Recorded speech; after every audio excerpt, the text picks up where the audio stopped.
ગોધરામાં બે શખ્સો ગાય માતાની તસ્કરી કરતા દેખાયા। ગોધરામાં વહેલી સવારે 4:30 વાગ્યામાં મોંઘી કારમાં આવેલા બે શખ્સો ગાય માતાની તસ્કરી કરતા જોવા મળે છે।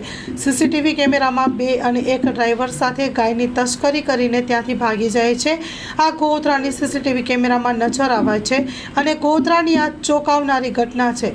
Story report by Chaman Rajput.